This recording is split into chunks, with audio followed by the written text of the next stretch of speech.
오늘 우리에게 주시는 말씀은 마가복음 12장 28절부터 34절까지의 말씀이고요. 설교의 제목은 복음 전도와 사랑 실천이라는 제목의 말씀을 전하려고 합니다.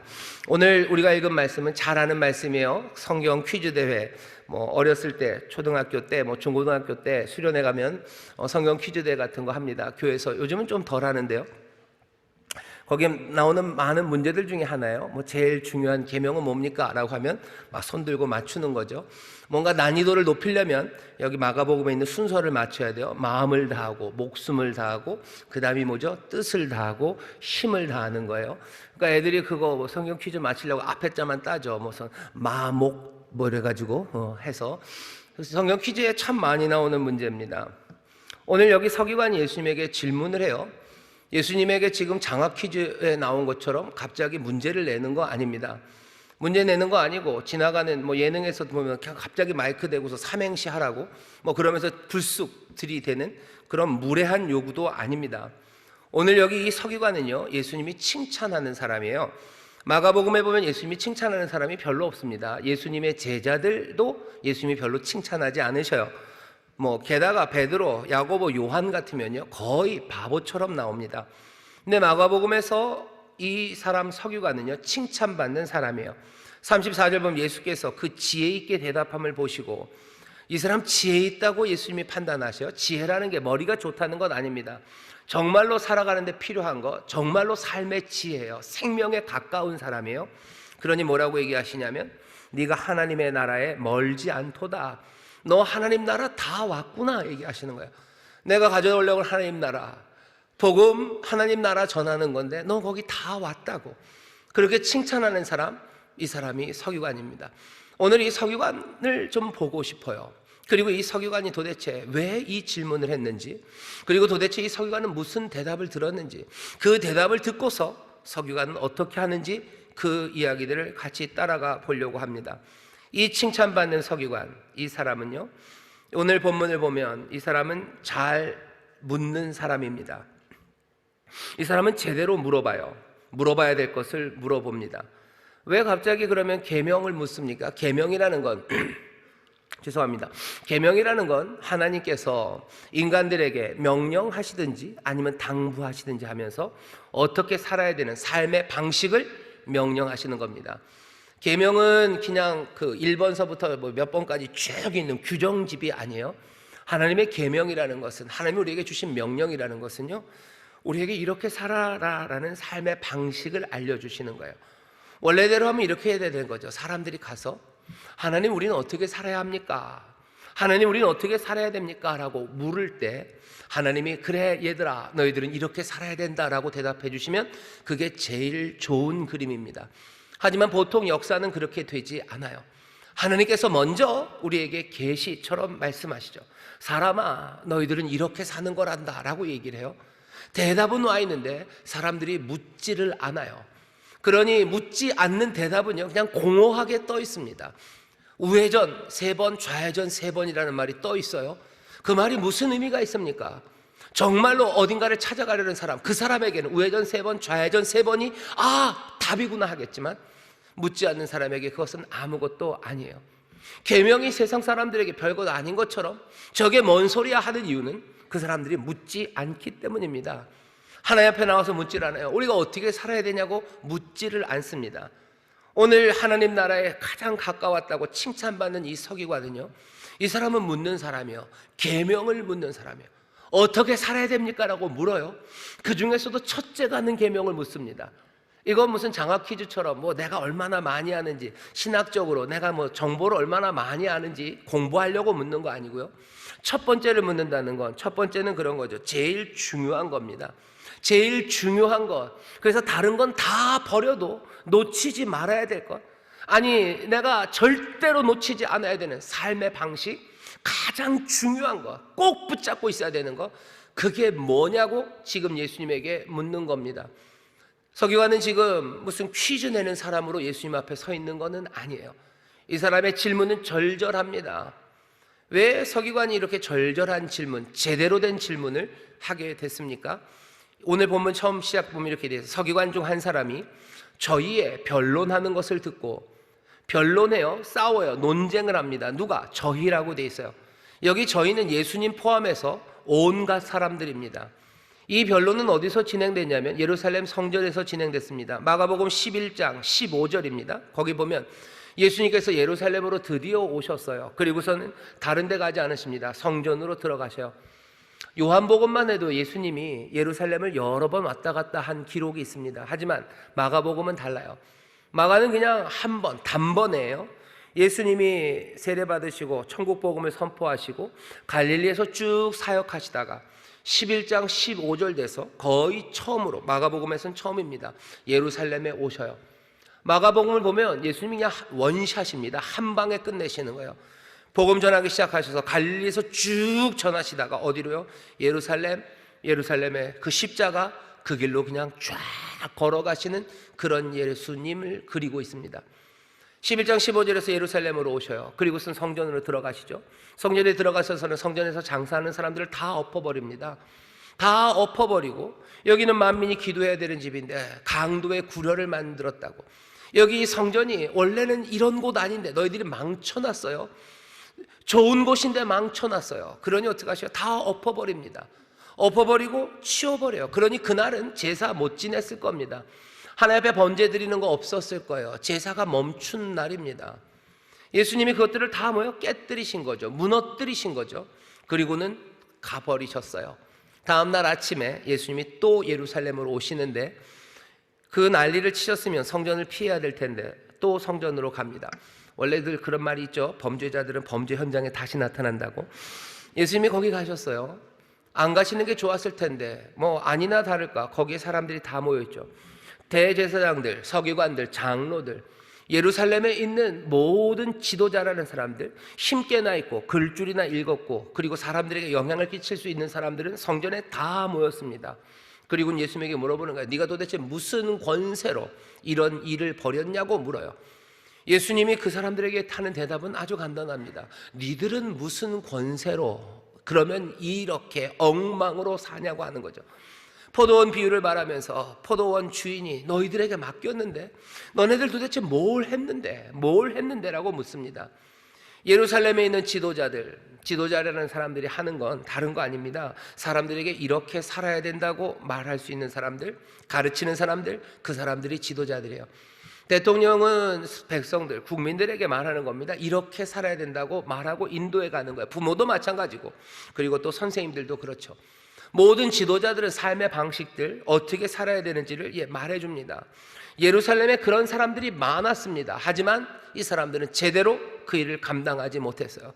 그러니 이미 기성의 그 권세들을 예수님이 다 무너뜨린 거예요. 너희들은 그럴 필요 없다. 너희들은 이제 아무것도 할 일이 없네. 여전히 예루살렘 성전 그날입니다. 예수님 거기 계시는데 바리새인들과 헤롯 당이 같이 왔어요. 그리고 예수님을 잡아가려고 묻죠. 가이사에게 세금을 내야 되냐고. 로마에 세금 내는 게 맞습니까? 딜레마에 빠져들게 하려고 예수님에게 그 어려운 문제를 냈어요. 예수님의 대답은 간단합니다. 가이사? 그게 뭔데요? 무관심이에요. 가이사의 것이라면 그냥 가이사에게 줘버려라요. 거기에 가이사의 얼굴이 있어? 그럼 줘라. 나는 그거 만지기도 싫고 내가 그거 뭔 상관이냐. 로마가 나랑 무슨 상관이지 하며 그냥 버리시는 거예요. 쭉 얘기하시는 건 뭡니까? 사람들이 살아가는 방식이에요. 우리는 뭘 믿고 살까? 어디에 소망을 둘까? 어떻게 살아야 될까에 대한 대답입니다. 그 대답이 예루살렘에 있어요. 예루살렘 성전에서 제사 드리면 돼요. 그 제사만 드리면 내 삶은 든든할 거예요. 그렇게 사는 사람들이 있고, 예루살렘에 권세들이 모여있어요. 지도자들이 있어요. 그 지도자들이 말하는 대로 따라 살면 되지 하며 살아갈 수도 있어요.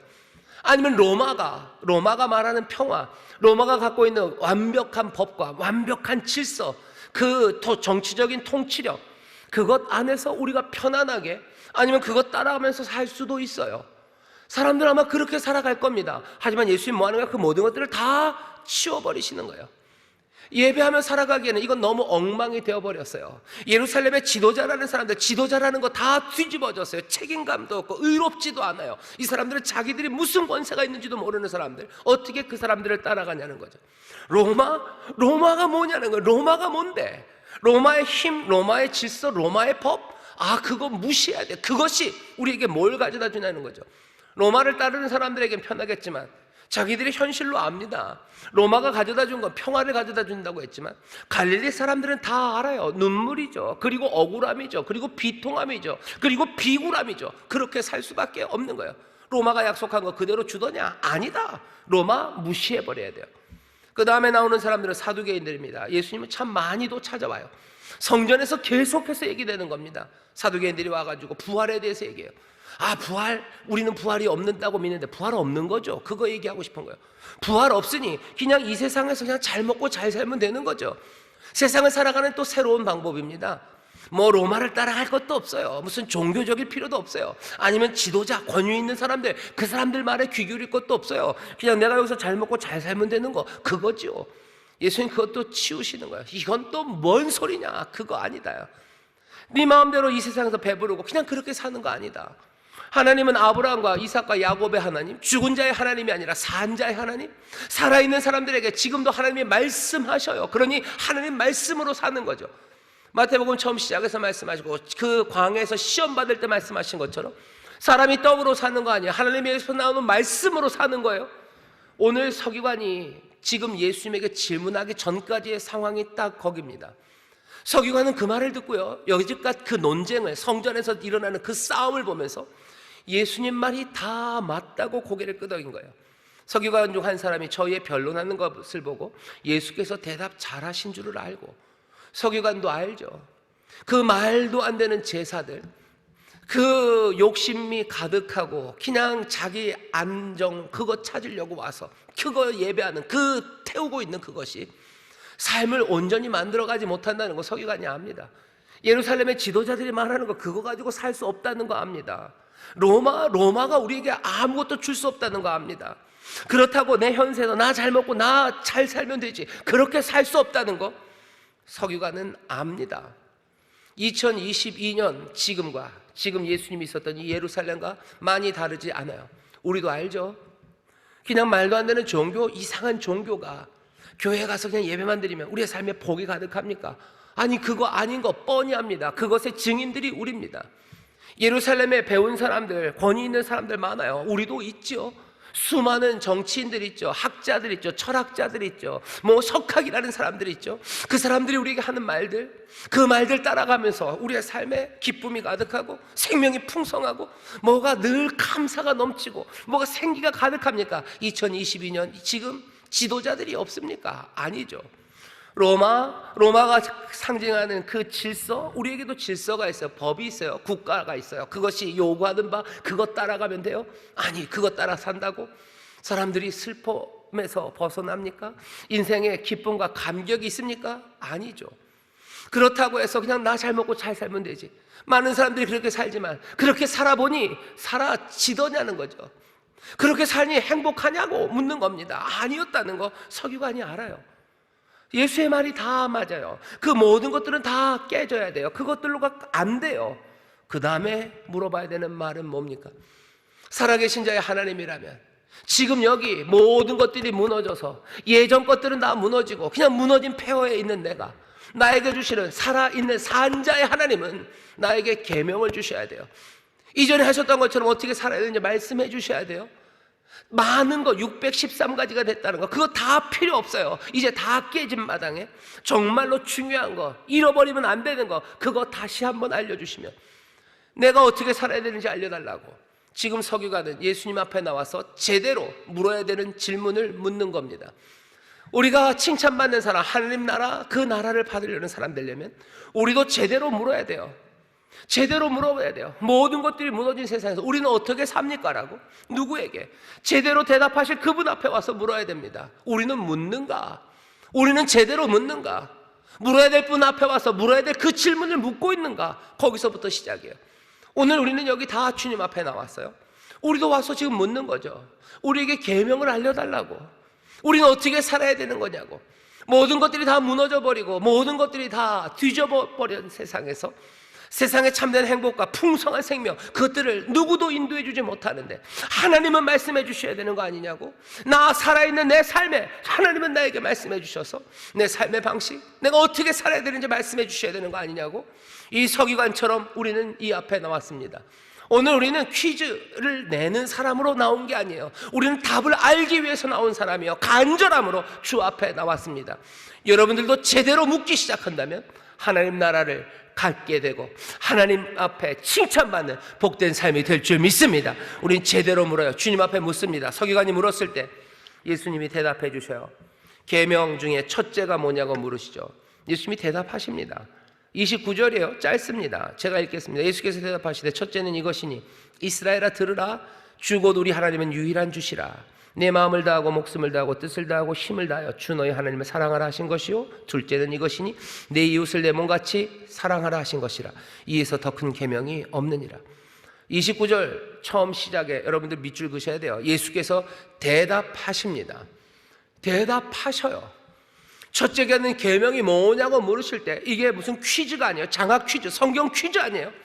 인생의 가장 시적절하고 다급하고 간절한 질문에 29절 처음에 예수께서 대답하십니다. 뒷머리 긁적긁적거리지 않으셔요. 네가 좀 알아봐야 되겠다라고 하지 않으셔요. 네가 그 길을 찾아야지 왜 나한테 묻냐고 하지 않으셔요. 이 인생은 네가 네 길을 여는 거다라고 하지 않으시고 분명히 계명을 묻는 사람에게 하나님은 우리에게 뭘 원하십니까? 우리는 하나님에게 뭐라고 어떻게 사냐고 묻는 질문에 하나님의 아들이신 예수께서 입 다물고 네가 찾으라 하지 않으시고 어떻게 하세요? 예수님께서 대답하십니다. 첫 번째 계명을 대답하셔요. 반드시 붙잡아야 되는, 어떻게 살아야 되는지를 분명히 대답해 주십니다. 여러분들 이 대답을 들으시기를 주의 이름으로 축원합니다. 대답 들으시기를 주의 이름으로 축원합니다. 사람들은 대답이 안 나올 거라고 생각해요. 와서 묻지만 대답이 안 나올 거라고 생각해요. 오늘 어쩌면 여기 오시면서 내가 하나님 앞에 어떻게 살아야 될지 물을 거야 라고 마음의 갑갑함으로 어찌합니까? 어떻게 하나요? 이런 마음으로 오셨는데 예수님이 대답해 주시지 않을 거라고 기대하고 오신 분들 꽤 많으셔요. 그냥 내가 갑갑한 마음으로 왔다가 그냥 가는 거라고 생각하시는 분들 많아요. 아니요, 예수님 대답하십니다. 대답은 분명하게 우리에게 주어집니다. 여러분들 이 말씀을 기억하시기를 주의 이름으로 축원합니다. 서기관이 왜 훌륭하고 칭찬받고 하나님 나라에 거의 다 간 줄 아세요? 제대로 물었을 뿐만 아니라 이 사람은 제대로 알아듣습니다. 예수님이 대답할 때 이 사람이 제대로 알아들어요. 먼저는 어떻게 합니까? 32절입니다. 서기관이 가로되 선생님이여 옳소이다. 선생님이여 옳소이다. 예수님이 하신 대답에요, 이 사람은 옳다고 맞다고 내가 아는 답이랑 맞췄다는 이야기 아니에요. 그렇게 생각하시면 곤란합니다. 옳습니다, 맞습니다 하고 깨달음이에요. 이미 주셨던 말씀이지만 그게 내 인생의 답이 주어졌었다는 것을 알고서 내 것으로 받아들이는 순간입니다. 우리식으로 말하면 뭐예요? 지금 이 사람은 아멘 하고 있는 거예요. 예수께서 대답하실 때 아멘으로 영접합니다. 인정하고 그것들 받아들이는 거예요. 이 사람 서기관을 여러분들 기억하셔. 제대로 알아들으려면 여러분들 주어지는 대답을 인정하시기를 주의 이름으로 축원합니다. 이거 받아들이시기를 주의 이름으로 축원합니다. 대답이 분명해요. 분명한 대답입니다. 어디 가도 이렇게 대답해 주시는 분 없습니다. 누가 하나님을 압니까? 누가 아버지를 본 사람이 있습니까? 아무도 하나님을 본 적이 없으니 알 수가 없었는데 독생하신 하나님, 그 하나님의 아들만이 독생자가 보시고 그분이 누구신지 알아요. 아버지의 뜻이 뭔지 알아요. 그러니 분명하게 얘기하시는 겁니다. 숨길 필요도 없고 가릴 필요도 없어요. 얘기하셔요. 그 말씀입니다. 그것을 인정해요. 그 다음에 이 사람이 제대로 알아듣는 것은 그 말씀을 그대로 반복합니다. 32절입니다. 서기관이 가로되 선생님이 옳소이다. 받아들여요. 그 다음에 어떻게 합니까? 예수님이 하셨던 말을 거의 그대로 또 반복합니다. 하나님은 한 분이시오 그 외에 다른 이가 없다 하신 말씀이 참이니이다. 또 마음을 다하고 지혜를 다하고 힘을 다하여 하나님을 사랑하는 것과 또 이웃을 제 몸과 같이 사랑하는 것이 전체로 드리는 번제물과 기타 제물보다 나으니이다. 예수님이 하셨던 말씀을 거의 그대로 반복하고 있어요. 랍비에게 좋은 제자는 랍비가 했던 그 말을 그대로 반복하는 사람입니다. 그대로 따라할 수 있어요. 언제 그래요? 수용하고 받아들여서요, 자기 것으로 만드는 거예요. 기억하는 겁니다. 여러분들 오늘 이 말씀 기억하십시오. 듣고 흩어지면 그건 좋은 제자 아닙니다. 그 사람은 칭찬받는 사람 아니에요. 그 사람은 그렇게 하면 하나님 나라 들어갈 수 없습니다. 기억하지 못하면 못 가요. 반복하지 못하면 못 가요. 이 말씀 잊어버리고 분명한 대답 주셨는데 여러분들 이 대답 말고 애매한 다른 것이 있다고 생각하니까요, 그냥 기억하지 않는 거죠. 이것이 정답이면, 이것이 내가 물었던 그 질문에 정말로 생명의 답이면 그것들 마음에 수긍할 뿐만 아니라 기억하셔야죠. 여러분들 기억하십시오. 예수님 뭐라고 얘기하셨어요? 처음 시작입니다. 분명히 기억하셔요. 주 곧 우리 하나님은 유일한 주시라. 하나님 한 분이시다. 그러니 어떻게 해요? 마음을 다하고 목숨을 다하고 뜻을 다하고 힘을 다해서 내 하나님을 어떻게 해요? 사랑하라. 그 다음에 뭐예요? 내 이웃을 네 몸처럼 어떻게 해요? 사랑해라. 이 일 두 가지. 어쩌면 하나를 알려달라는데 두 가지라고 얘기하셨지만 결국은 이거보다 더 큰 계명이 없다고 하시면서 이 둘 아니면 세처럼 보이는 이 말씀을 하나로 묶습니다. 이건 하나예요. 이 하나를 붙잡아야 돼요. 그리고 그건 기억해야 합니다. 여러분들 기억하셔요. 마음에 새기셔요. 그래야지 하나님 나라에 들어갑니다. 뭐요? 하나님은 한 분이셔요. 그러니 어떻게 하나님만 사랑하셔요? 그리고 이웃을 사랑하십시오. 이것이 어떻게 살아야 되는지에 대한 대답입니다. 자, 이 사람은 제대로 알아들었어요. 인정하고 기억해서 반복합니다. 그 다음에는 적용하죠. 모든 번제물 드리는 것, 그리고 기타 제물 드리는 것, 그것보다 이게 낫다고 자기의 삶에서 금방 적용을 해요. 어제 예수님께서 성전에 있던 제사를 다 망가뜨려 놓으셨어요. 거기에 대해서 이해하는 거예요. 아, 예수님 그러실 만해요. 그렇게 하는 거 아니었어요. 하나님 사랑하고 이웃 사랑하면 되는 거였어요. 자기의 삶에 적용합니다. 이해하기 시작해요. 수긍하고 받아들이고 그 다음에 기억하고 그 의미가 뭔지를 알아야 됩니다. 여러분들 오늘 이 명령에 대해서 여러분들 의미를 알아야 돼요. 설명을 제가 조금 하겠습니다. 뭐라 그러셔요? 하나님 사랑하랍니다. 하나님 사랑하는 의미는 뭡니까? 하나님을 향해서 낭만적인 마음을 가지라는 거예요. 하나님 사랑하면 하나님은 내가 사랑하고 싶어요. 하나님 사랑할래요. 하나님을 내가 이전에 안 사랑했지만 이제 사랑하는 마음 주셔요. 하나님 생각할 때마다 뭐죠? 내 눈앞에 핑크빛이 돌고 내 마음 심장 박동이 좀 뛰고 뭐가 좀 설레는 마음이 있었으면 좋겠어요. 아, 나쁘지 않습니다. 하나님을 그렇게 사랑하는 건 나쁘지 않아요. 하지만 여러분들 제대로 하나님 나라를 들어가고 칭찬받는 지혜롭게 이 말씀을 이해하려면 여러분들 그거보다는 조금 더 지혜로우셔야 됩니다. 이건 제가 무슨 비밀을 알려드리는 거 아니에요. 아예 뻔하게 성경에 있는 이야기예요. 그것만 다시 확인해 드립니다.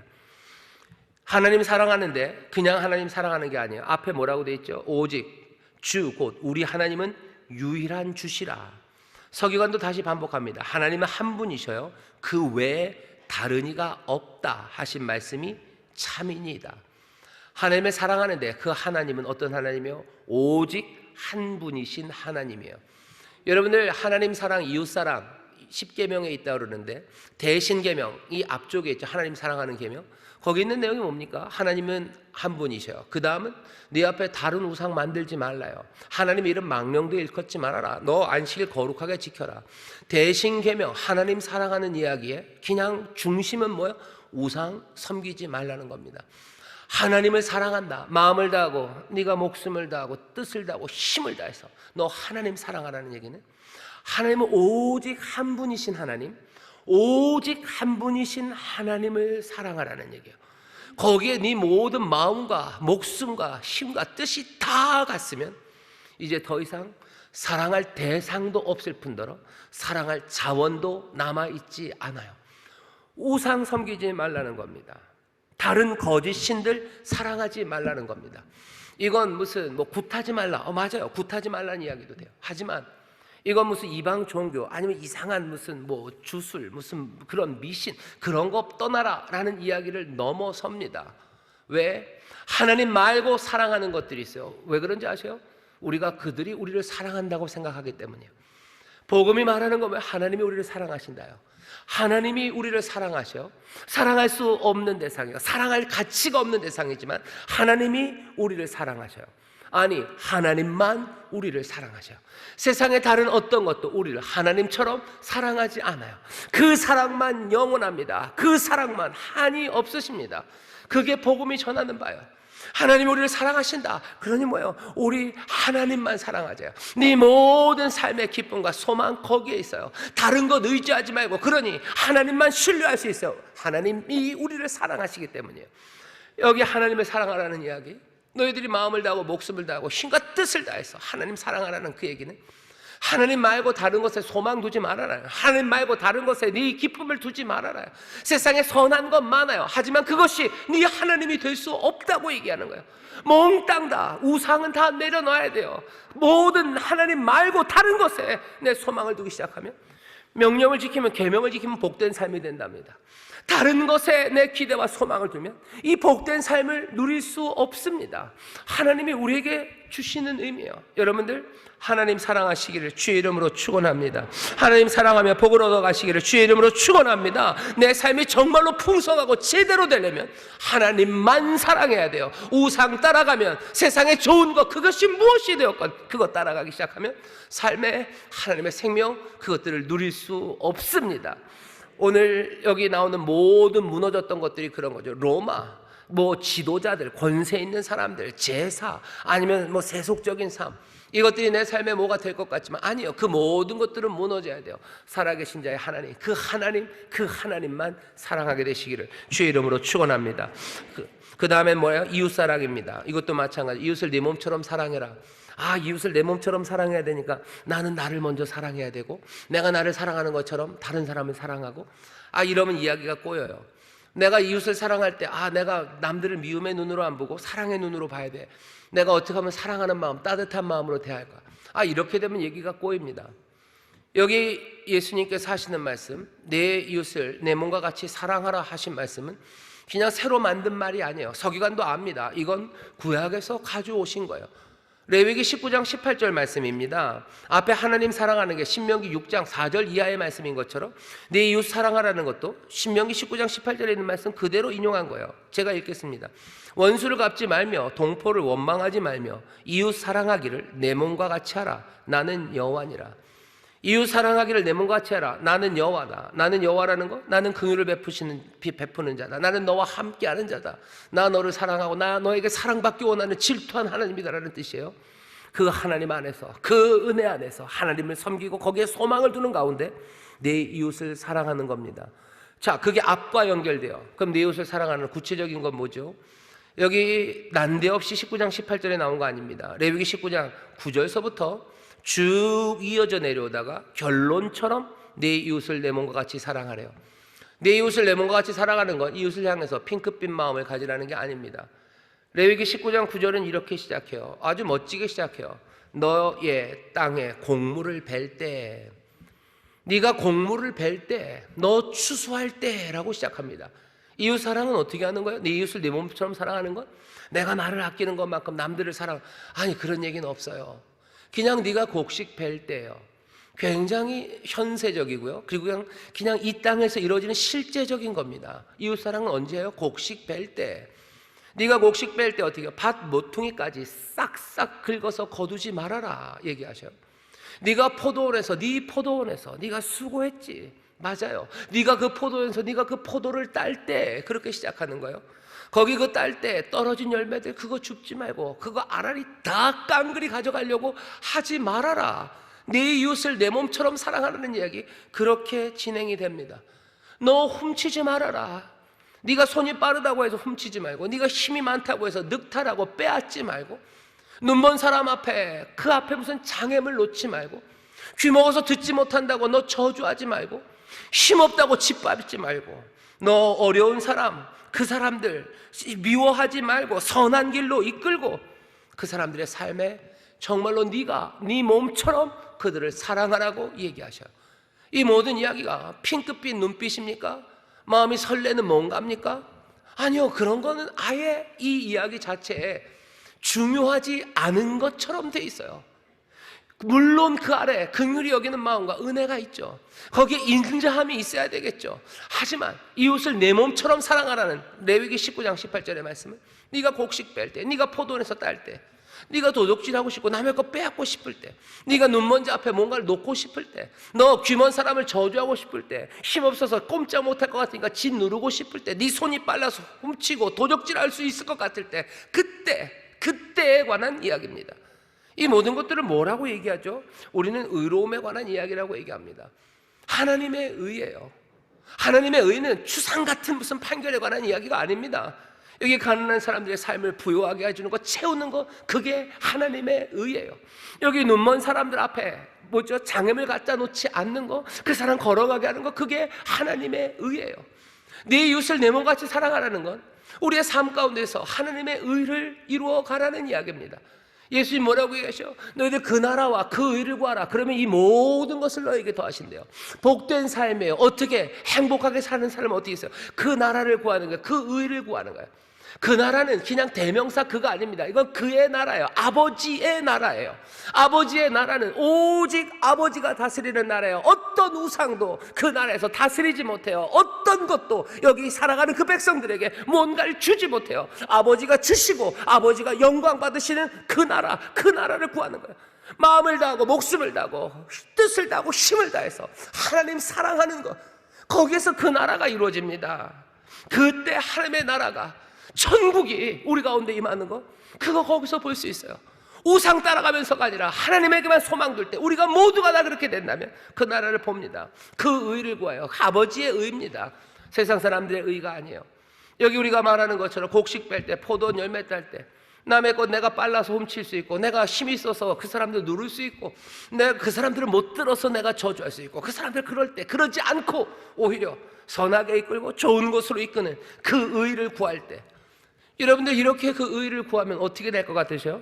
하루면, 하룻밤이면 세상에 있는 모든, 어쩌면 대부분의 우리의 삶을 망쳐놓는 문제들, 그 문제들 해결할 수 있습니다. 우크라이나, 이 사람들이 그 의를 구하면, 내 집안의 슬픔과 내 집안의 분란들, 우리가 그 의를 구하면 이 대한민국에 있는 여러 가지 정치적인 혼란과 그리고 세대 간의 갈등과 그리고 빈부에서 오는 그 모든 악담들과 그리고 그 악한 이야기들과 가로막는 그 모든 것들이, 우리가 그 의를 구할 때, 그의 의를 구할 때, 다른 것 풍성한 삶이 되어 갑니다. 예수님께서 우리에게 주시는 말씀 기억하셔요. 오직 하나님 한 분이셔. 그 하나님 마음을 다해 사랑하셔. 이것도 우상 따라가지 마. 다른 것에 소망 두지 마세요. 그리고 이웃을 사랑하십시오. 하나님의 의를 행하기 시작하셔. 복음에는 하나님의 의가 나타납니다. 우리를 믿음에서 믿음으로 이르게 합니다. 하나님만을 섬기고 하나님 사랑하라는 그 복음에 하나님의 의가 나타나요. 그 하나님의 의를 가지고 내 이웃들에게 행하기 시작할 때, 그때 세상은 달라집니다. 서기관은 그것을 알아들어요. 그리고 아름다운 이야기는 뭐예요? 오늘 34절 보면 더 이상 예수께 묻는 사람이 없어요. 더 이상 논쟁이 없습니다. 어떻게 살아야 되는지에 대한 설명이 더 이상 필요 없습니다. 왜? 여기 예수님과 서기관, 그 하나님의 계명을 붙잡고 그 말씀이 무슨 말씀인지 알면서 그 나라와 그 의를 구하는, 하나님만을 사랑하고 이웃을 사랑하는 이가 설 때 세상은 침묵입니다. 어떻게 살아야 되는지에 대해서 왈가왈부할 필요 없습니다. 조용히 그 약속의 영광이 이루어지는 것 보고 하나님 앞에 영광의 찬송을 돌리고 그들도 그 진리와 그 생명 앞으로 걸어 나오기만 할 뿐입니다.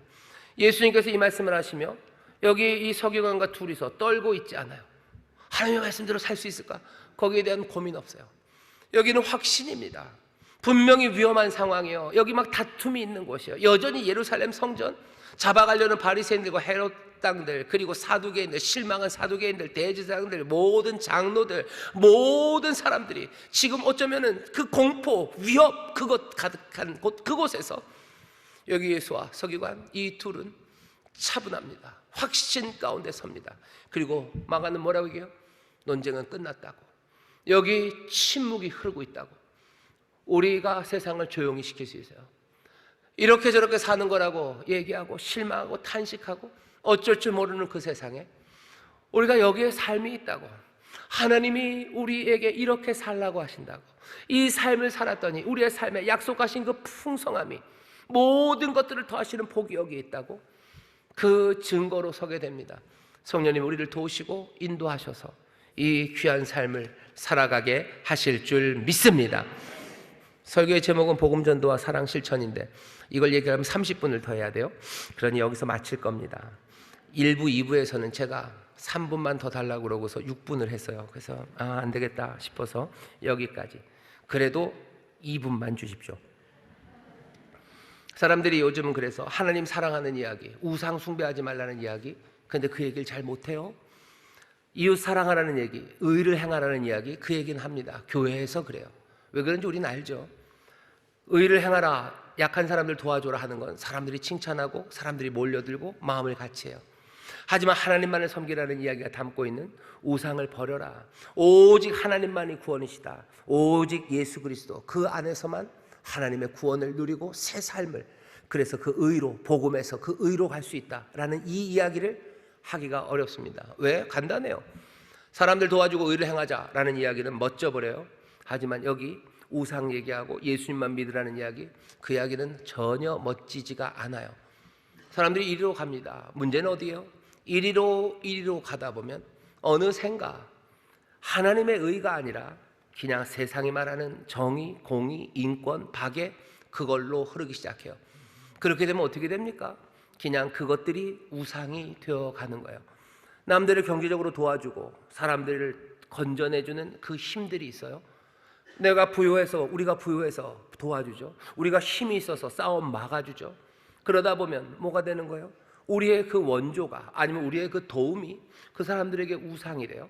그 사람들이 기대하는 바는 하나님이 아닙니다. 그것들 따라가기 시작하고 어느샌가 우리도 그냥 그렇게 우리가 선악을 판단하는 그 사람들처럼, 뱀에게 속았던 그 사람들처럼 우리도 거기서 하나님 노릇하면서 뭔가 세상을 망쳐가기 시작합니다.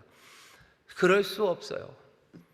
우리 인천순복음교회 성도들 정말로 하나님만 사랑하고 우상 말고 하나님만을 사랑하고 하나님께만 소망을 두고 그리고 이웃에게 의를 행합니까?